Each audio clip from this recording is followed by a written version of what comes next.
തിരുവനന്തപുരം കടയ്ക്കാവൂരിൽ 1ാം ക്ലാസ്സുകാരിയെ അധ്യാപിക മർദ്ദിച്ചതായി പരാതി.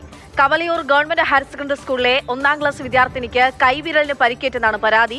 കടയ്ക്കാവൂർ പോലീസ് സ്റ്റേഷനിലും സാമൂഹ്യക്ഷേമ വകുപ്പുകളിലും സ്കൂളുകളിലും രക്ഷകർത്താക്കൾ പരാതി നൽകി. Last period English teacher Rini എന്ന് പറയുന്ന ഇംഗ്ലീഷ് ടീച്ചർ എൻ്റെ കുഞ്ഞിൻ്റെ കൈ ചൂരൽ വെച്ച് അടിച്ച് പരിക്കേൽപ്പിക്കുകയുണ്ടായി. അത് ഇംഗ്ലീഷ് സ്പീഡിന് എഴുതിയില്ലെന്നും പറഞ്ഞാണ് അങ്ങനെ ചെയ്തത്. കുഞ്ഞ് ആകെ മാനസികമായിട്ട് തളർന്ന് ഡിപ്രഷനായി. വെള്ളിയാഴ്ചയോട് ആകെ വയ്യാതായി. ശനിയാഴ്ച രാവിലെ വർക്കല താലൂക്ക് ഹോസ്പിറ്റലിൽ കൊണ്ടുപോയി.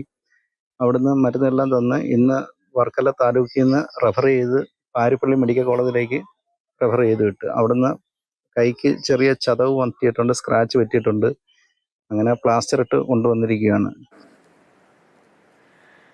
അധ്യാപിക അടിച്ച് വിരലിന് പരിക്കേറ്റു എന്നുള്ളതാണ് പരാതി. ഇന്ദുലേഖ രേണു വിവരങ്ങളുമായി ചേരുന്നുണ്ട്. ഇന്ദു, നമ്മുടെ നിലവിലത്തെ നയം അനുസരിച്ച് വിദ്യാഭ്യാസ നയം അനുസരിച്ച് വിദ്യാർത്ഥികളെ അടിക്കാൻ പാടില്ല എന്നുള്ളതാണ്. ഇവിടെ അടിച്ച് കൈവിരലിന് ക്ഷതമേറ്റു എന്നുള്ളതാണ് രക്ഷിതാവ് നൽകുന്ന പരാതി. കുഞ്ഞ് കൈ കെട്ടി നിൽക്കുന്നതൊക്കെ കാണാൻ സാധിക്കുകയും ചെയ്യുന്നുണ്ട്.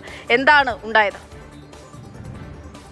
1ാം ക്ലാസ്സിൽ പഠിക്കുന്ന കുഞ്ഞിനാണ് കൈക്ക് പരിക്കേറ്റത്. ഇംഗ്ലീഷ് അധ്യാപിക മർദ്ദിച്ചു എന്നാണ് മാതാപിതാക്കൾ സ്കൂളിലടക്കം പരാതിയായി നൽകിയിട്ടുള്ളത്. ഈ പറഞ്ഞതുപോലെ തന്നെ കുട്ടികളെ വടി ഉപയോഗിച്ച് അല്ലെങ്കിൽ മറ്റേതെങ്കിലും തരത്തിലോ തല്ലുകയോ ഉപദ്രവിക്കുകയോ ചെയ്യരുതെന്നൊരു നിയമം നിലനിൽക്കുകയാണ്.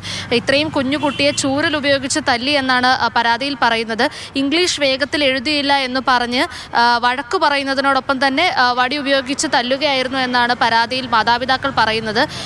അതേസമയം കുഞ്ഞിൻ്റെ വിരലിൻ്റെ ലിഗമെൻറ്റിന് പരിക്കേറ്റുവെന്ന് പരിശോധിച്ച ഡോക്ടർമാർ പറയുന്നുണ്ട്. അതുകൊണ്ട് തന്നെ കയ്യിൽ പ്ലാസ്റ്റർ ഇട്ടിട്ടുണ്ട്. ആദ്യ ദിവസങ്ങളിലൊന്നും കുഞ്ഞിന് വീട്ടിൽ ചെന്ന് പറഞ്ഞിരുന്നില്ല.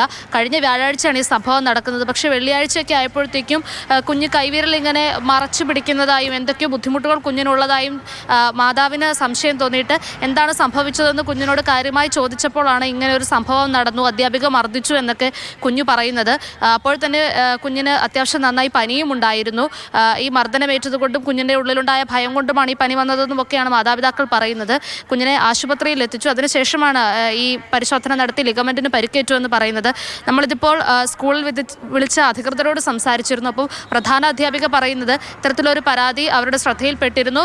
രക്ഷിതാവ് പരാതി നൽകിയത് കൃത്യമായി അവരത് വായിച്ച് മനസ്സിലാക്കി ഇവരെ രണ്ടുപേരെയും എന്താണ് സംഭവിച്ചതെന്ന് ചോദിച്ചറിയാനായി ഒരു മീറ്റിംഗ് കൂടുന്നതിനായി വിളിച്ചിരുന്നു. പക്ഷേ ഈ പറയുന്ന ഇംഗ്ലീഷ് അധ്യാപിക 2 ദിവസമായി അവധിയായിരുന്നു. ഒരു ക്യാഷ്വൽ ലീവ് എടുത്തിരിക്കുകയാണ്. അതുമാത്രമല്ല, അന്ന് പരാതി നൽകിയതിന് ശേഷം മാതാപിതാക്കൾ പിന്നീട് നേരിട്ട് പോയി പോലീസിനെ സമീപിക്കുകയായിരുന്നു. അതുകൊണ്ട് ഇന്നലെ വിളിച്ചിരുന്ന മീറ്റിംഗ് നടന്നിരുന്നില്ല. നിലവിൽ പോലീസ് പരാതി എടുത്തിട്ടുണ്ട്. അപ്പോൾ ആ രീതിയിൽ കാര്യങ്ങൾ മുന്നോട്ട് പോകും. വേണ്ടുന്ന എല്ലാ വിധത്തിലുള്ള സഹായങ്ങളും സ്കൂളിൽ നിന്ന് ലഭ്യമാക്കുമെന്നാണ് പ്രധാന അധ്യാപിക പറഞ്ഞിരിക്കുന്നത്.